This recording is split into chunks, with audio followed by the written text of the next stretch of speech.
Well, here we are again with the next update on the press brake. So, I think where we left off the other day is I had the flywheel and everything taken out. Um, so I found a pneumatic clutch brake combo on eBay. The same part number as what Nexon gave me. I found one on eBay for $900. And I debated it back and forth as to if I should get it, just because $900 to put into this piece of equipment is a good chunk of change considering I'm only in at $500. So that was really the point of no return. Is if I bought $500 for this thing, I was going to be committed to it. And I got to thinking about it and looking at it, and I'm finding there's one of these exact same model. It's intact, but it's the exact same model in, I think it's in Arkansas.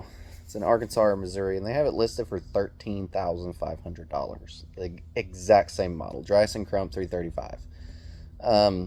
Like I said, it's in working condition, but there's another 35 ton, somewhere around in that area, press brake online for about $4,000. So realistically, I have about $4,000 to put into this thing until I get to the point where I could have bought one that's whole. The brand new clutch brake was going to be over $4,000. That was a deal breaker. It was going to the scrapyard if that was the only option. But I went ahead and ordered the clutch brake on eBay for $900. And I got confirmation that they're working on the order. And then I also found, because I got to thinking, you have to have a rotary union so that as that clutch is turning, that it can supply air. So I found a rotary union. It's not a Nexon, but it is a I don't remember what the brand is on it, but it's a name brand rotary union that I got. I think I got it for $120 or something like that. And then you need a solenoid valve to operate the pneumatic clutch. So I got a 3-way solenoid valve off. I say 3-way. It's a 120 volt solenoid valve off of Amazon, and I got a foot pedal off of Amazon. So I'm committed to this thing now. Now, some of the other things that I'm going to need. First of all, I've got to get the motor mounted, which I'm not doing that yet until I get the clutch and all that in, because you have to put a sheave on the clutch. I pulled the bolts loose out of the back of this flywheel, and this is a separate part. However, I don't have this outer ring right here is what bolts to the flywheel, and I don't have a pulley puller here at the moment to pull this whole thing apart. It's at the house. I'm gonna have to bring it up here, but I need to get this bearing off of here, get that sprocket off of there, and I need to get this. Well, technically that doesn't have to come out, but I need to get this out to see if I can bolt up my clutch to this flywheel, because I honestly feel like this is going to be a big factor in how this thing operates. He told me that I will run it directly off the belt drive with a sheave. And the thing is I feel like this is going to be a big part, because I know enough mechanics to know that this is going to play a big part in how much it can actually press, because this is going to be rotating, taking the strain off of the motor. So I'm going to see if I can get that inner ring pulled off of here, and if I can get that clutch brake to mount to this flywheel. And I'll also have to get a bushing to adapt from here to the clutch as well, from that shaft to the clutch, and then I'll have to put a pillow bearing back on this bracket. So that's got to be done. That's why I'm not mounting the motor yet, because I have to get this. I have to figure out how I'm going to drive the clutch, like what I'm going to do belt wise to drive the clutch. and that's going to adjust how the motor sits and everything. I'm also going to try to put a wheel on it, like a hand wheel, so I can adjust the tension on the belt and we can adjust the speed with it. We're going to see if that actually happens. So all of this is going to get eliminated. This old foot pedal will get eliminated. This pneumatic actuator will get eliminated. This is the old pneumatic actuator. Like I said, I'm like 99% sure that they had a pneumatic clutch on this thing. Because this is a pneumatic actuator here. There's a pin on the bottom. It's all froze up. And it has an air manifold on the other side. So I have to do that. I will have to get the correct size sheave for the new motor. And I will have to work on wiring the new motor as well. So this is how they had it.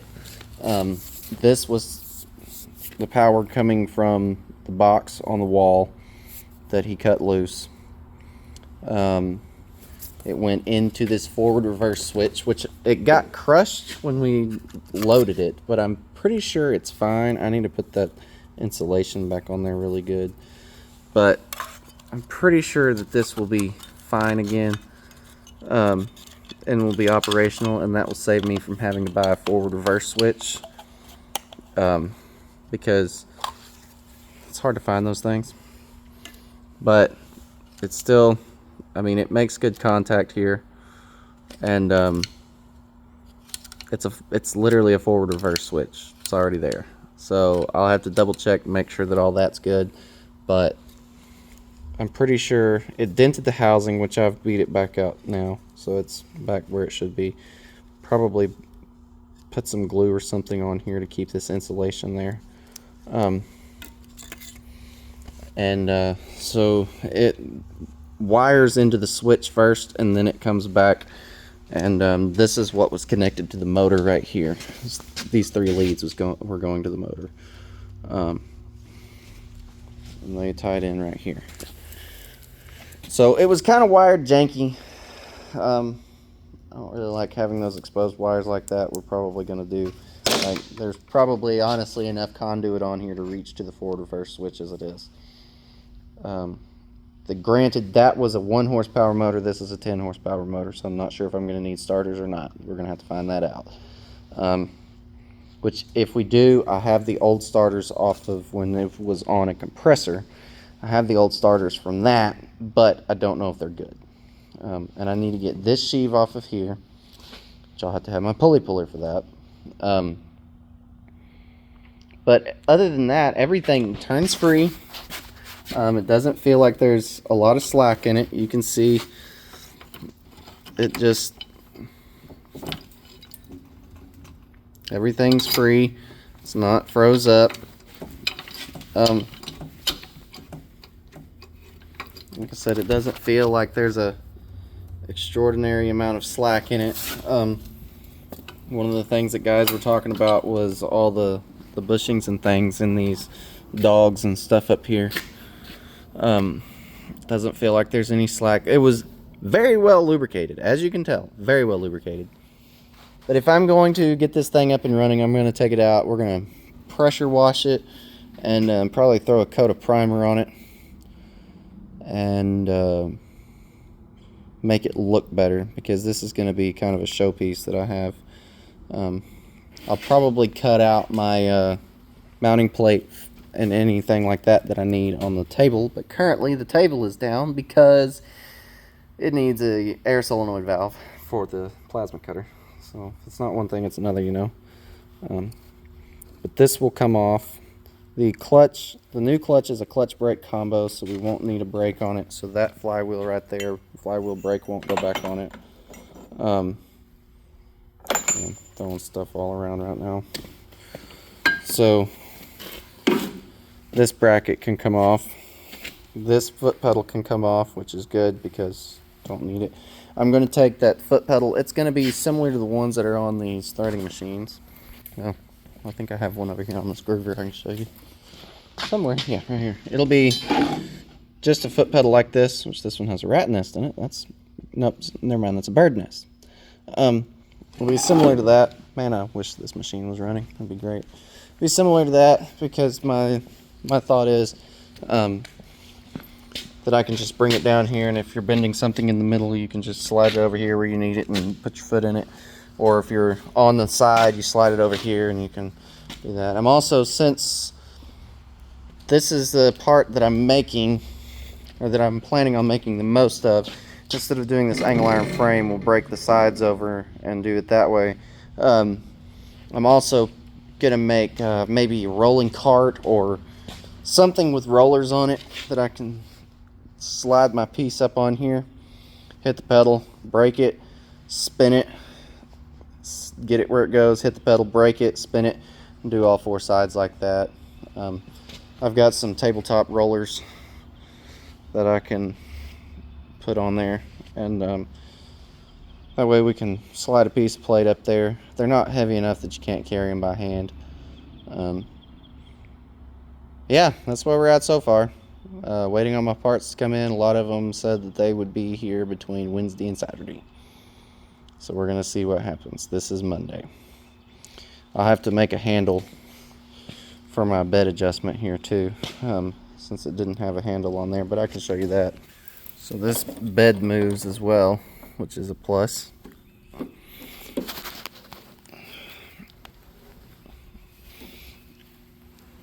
You can see it's actually turning. It's hard to tell that the bed actually moves because it's such a small increment, and you have to identify where it actually moves as well. But it does. It does turn. It does move, so that's a bonus. That's not seized up either, but I'll have to make a handle for it so you can crank it up. Anyway, so that's that. Like I said, waiting on our parts to come in so we can get this thing rigged out, and then we're not out of the woods yet with it, that's for sure. But we're getting closer, and I'm feeling a little bit more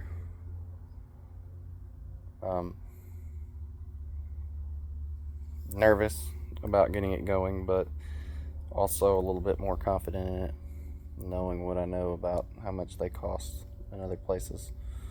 So the goal is to have an operational machine that I can use to make money, and not have something that I've just put all this time into to get nothing out of. But we're gonna see. So anyway, like, share, comment, subscribe, and I'll see y'all whenever parts come in, hopefully, or whenever I get these sheaves and stuff pulled apart. So I'll get one.